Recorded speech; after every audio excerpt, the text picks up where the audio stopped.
Baik, Assalamualaikum warahmatullahi wabarakatuh. Di sini kami dari Waalaikumsalam warahmatullahi kelompok 5. Kami dari kelompok 5 akan membawakan materi mengenai arbitrase sebagai alternatif penyelesaian sengketa APS di luar pengadilan dengan analisis putusan nomor 327 garing B garing Pidatasus Arbitrase garing 2021. Next.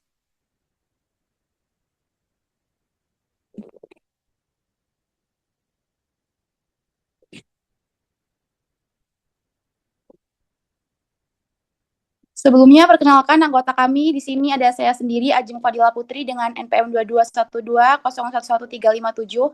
Kemudian ada Esther Zaneta Siahaan dengan NPM 2212011277. Ada Kelvin Ahmad Kurani dengan NPM 2212011324. Fikri Aminuddin Tabrizi dengan NPM 2212011505. Muhammad Syafiq Iza Setiawan dengan NPM 2252011135. Kemudian Gus Gianti Aristiano dengan NPM 2212011453.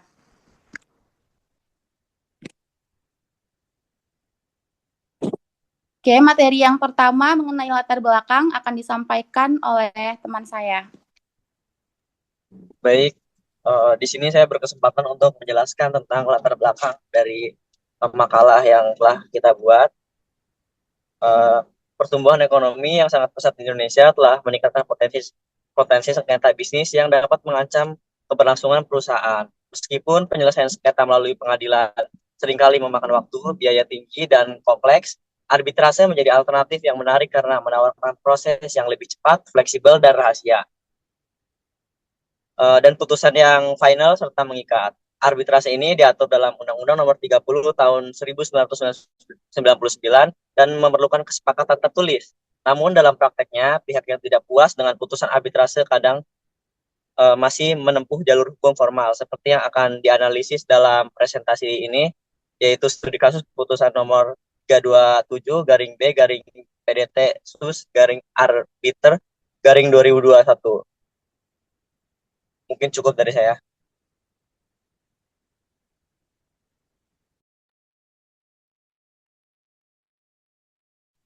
Oke, selanjutnya mengenai pengertian arbitrase. Secara etimologis, arbitrase berasal dari Prancis dan mengacu pada keputusan seorang arbiter yang dibuat oleh seorang arbiter dalam suatu arbitrase atau majelis arbitrase.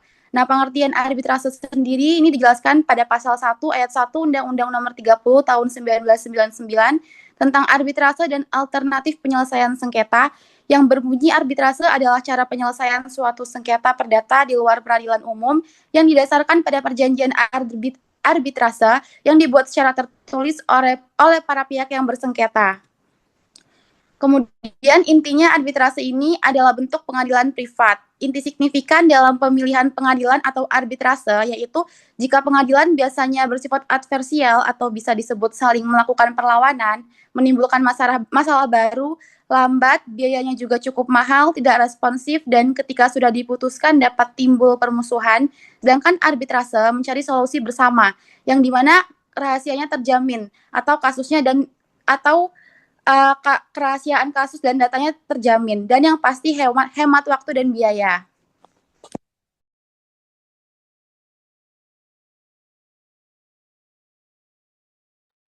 Oke, baik. Dasar hukum arbitrasi Indonesia ini Undang-Undang Nomor 30 Tahun 1999 tentang arbitrasi dan alternatif penyelesaian sengketa. Undang-undang ini menegaskan bahwa sengketa perdata dapat diselesaikan melalui arbitrase atau bentuk APS lainnya di luar pengadilan.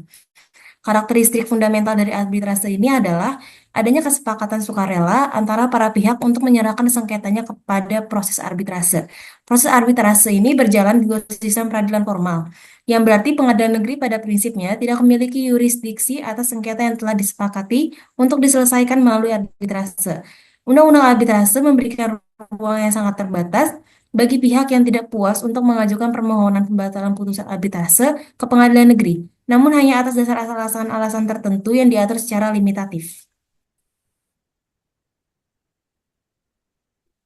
Baik, selanjutnya ada pelaksanaan dalam putusan arbitrase, yaitu dengan Pelaksanaannya itu diatur dalam Undang-Undang Nomor 30 Tahun 1999 tentang arbitrase dan alternatif penyelesaian sengketa. Nah, dari peraturan ini, maka semua peraturan oleh BANI yang diatur dalam anggaran dasar BANI itu tidak berlaku sepanjang aturan Undang-Undang Nomor 30 Tahun 1999. Nah, arbitrase ini merupakan suatu sengketa yang dilakukan non-litigasi. Nah, apa bedanya dengan non-litigasi yang lainnya? Dan pelaksananya, arbitrase ini itu bukan win-win solution atau 50-50, yang mana arbitrase ini ada menang dan ada pihak menang, ada yang pihak yang kalah. Dalam pelaksanaan putusan arbitrase, para pihak perlu uh, dalam putusannya sejak 30 hari terhitung itu harus mendaftarkannya kepada pengadilan negeri untuk mendapatkan uh, apa tuh eksekusi dari putusan arbitrase oleh Ketua Pengadilan Negeri atas permohonan salah satu pihak. Nah, adapun prinsip final and binding adalah prinsip di mana putusan yang dihasilkan arbitrase baik ad hoc maupun institusional merupakan putusan akhir yang tidak dapat lagi diajukan upaya hukum terkait ketidakpuasan para pihak terhadap putusan yang dihasilkan. Maka tidak ada banding dan kasasi dalam putusan arbitrase, namun dapat dibatalkan di pengadilan negeri. Hal ini diatur dalam pasal 60 Undang-Undang Nomor 30 Tahun 1999, putusan arbitrase bersifat final and binding. Secara terang, memang tidak ada jalur bagi pihak yang mengajukan upaya hukum terhadap putusan arbitrase yang dibilang tadi, yaitu banding dan kasasi. Selanjutnya, Lalu selanjutnya itu ada keunggulan arbitrase sebagai forum penyelesaian sengketa di luar pengadilan. Penyelesaian sengketa melalui arbitrase sangat diminati pelaku usaha karena memiliki sejumlah keunggulan dibanding pengadilan, yaitu yang pertama bersifat tertutup dan rahasia, menghindari publisitas yang merugikan reputasi. Yang kedua, proses privat dan kooperatif berorientasi pada solusi win-win. Fleksibilitas dalam memilih hukum acara dan forum arbitrase, misalnya seperti BANI, ICC, ICISID. Keempat, ada waktu, tempat, dan biaya dapat diprediksi atau dipilih sesuai kesepakatan. Kelima, ada kebebasan memilih arbiter yang dipercaya masing-masing pihak. Yang keenam, ada putusan bersifat final dan mengikat, tidak ada upaya hukum lanjutan seperti banding. Yang ketujuh, ada efektif untuk pihak beretikat baik, tidak cocok bagi yang ingin menghindari kewajiban. Yang kedelapan, ada lebih cepat dan biaya lebih rendah dibanding proses pengadilan. Yang kesembilan, ada proses informal dan damai, menjaga hubungan bisnis jangka panjang. Lalu yang kesepuluh, adalah dalam arbitrase internasional, dipilih karena A. Keraguan terhadap netralitas pengadilan nasional, B. Kekhawatiran terhadap keberpihakan dan praktik tidak fair, C. Yaitu ada ketidaktahuan terhadap hukum lokal, D. Kendala bahasa dan sistem hukum, meski terbantu oleh Konvensi New York 1958 yang menjamin pelaksanaan putusan arbitrase asing. Selanjutnya analisis putusan.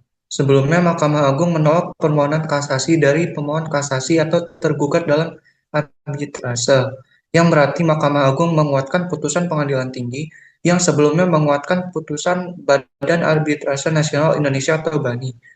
Dengan demikian, kita dapat menyimpulkan bahwa proses arbitrase yang dilaksanakan oleh BANI dianggap sah dan sesuai dengan ketentuan yang berlaku. Lalu dalam putusan ini juga berisi A. Adanya klausul arbitrase dalam perjanjian. Langkah awal adalah keberadaan klausul arbitrase dalam perjanjian yang disepakati oleh para pihak yang bersengketa. Dalam putusan nomor 327-B-PDT titik sus strip ARBT garing 2021 dapat diasumsikan bahwa para pihak sebelumnya telah sepakat untuk menyelesaikan sengketa yang mungkin timbul melalui mekanisme arbitrase BANI. Klausul ini menjadi dasar hukum bagi BANI untuk mengadili sengketa tersebut. B.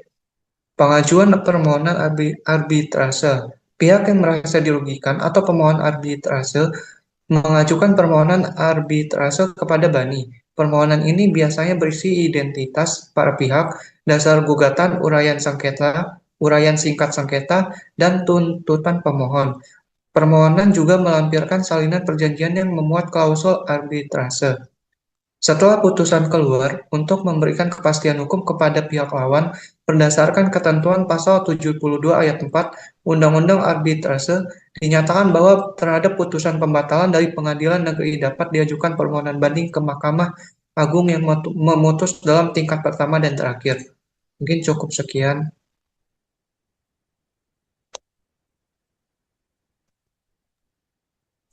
Baik, demikianlah pemaparan materi dari kelompok kami. Kurang lebihnya kami mohon maaf. Kami akhiri. Wassalamualaikum warahmatullahi wabarakatuh.